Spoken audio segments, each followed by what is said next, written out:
Hey, what's up guys, David here, and I'll be showing you guys how to insert your SIMs into the Samsung Galaxy A56 5G. So the SIM tray on this device supports up to 2 physical SIM cards right here, and no longer have space for an SD card.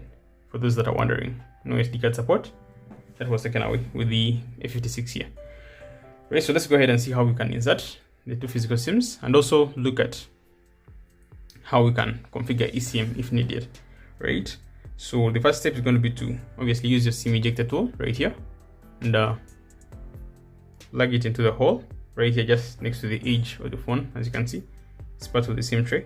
So just press your SIM tray inside the hole and press down until SIM tray is ejected, and then you can just pull it out like that right here, and you'll see that you have SIM 1 up top and SIM 2 at the bottom here. So let's go ahead and see how we can insert those. So the first SIM you want to place in is SIM 1, which is going to be at the top. Just put it in just like that, as you can see, with the cut edge at the bottom here clearly right there, if it can focus on right there. So you have your cut edge at the bottom right there, and then just flip it over like that. Make sure to hold the SIM at the bottom so it doesn't fall out as you insert the second SIM, SIM 2 right here. And also same thing, the cut edge is at the bottom. Just place it in like that, as you all can see, and then make sure that you hold them together so that they don't fall out as you try to insert them.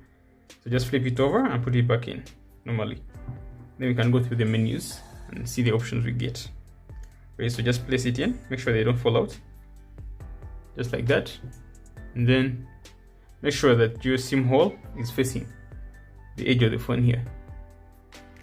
SIM tray hole right there. So just press it down and in, and once the phone is in, the SIMs are in, you're going to get the menu options to select. So first thing that they give you here is the edit SIM names and icons, so you can edit them as you wish. You can call it whatever. So in this case I could call it maybe SIM 1,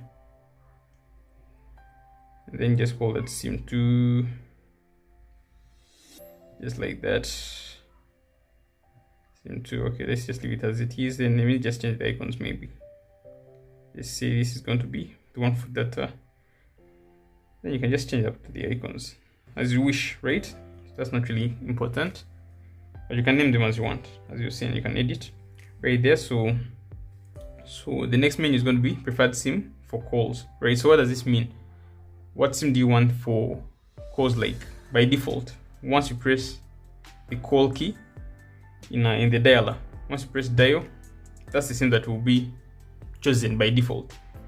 So in this case, usually SIM 1 that you want. So let's go to that, and then preferred SIM for messages. When you're sending messages, which SIM do you want to be the default sender for messages? Usually again is SIM 1 for most people. That's how they usually set it up. And then preferred SIM for mobile data. So choose which SIM you want to use to connect to the internet. You can also turn on data switching to let other SIMs be used for mobile data if preferred SIM can't connect. Right, so you can enable data switching if you want it to be dynamic in such a way that if SIM 1 loses connection, it just dynamically switches to SIM 2. But then again, you have to choose a default, so when the phone powers on, it's going to first try and connect via SIM 1 to get to data connection, right? You can also enable data switching if you want it to be dynamic in such a way that if SIM 1 fails to connect to the internet, it tries out SIM 2 as well, right? So then you're done setting up your SIMs. And as you can see, you also have the option for eSIM. And one thing that you will notice, this one only supports a maximum of 2 SIMs at a time. So if I'm to go ahead here and enable eSIM, it will disable SIM 2 right here, because it can only allow you to use 2 SIMs at a time. And that's the message that you'll get here. So your phone will temporarily disconnect from SIM 2 network to add the eSIM right there, as you can see.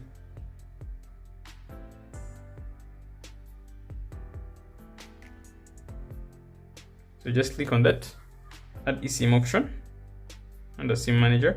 Then you can go ahead and scan the QR code or search for previous eSIMs that you already installed. So that's simply how you add the eSIMs, and then that's how you insert your SIMs as well. That's all for this video, guys. Catch you guys in the next one. Peace out.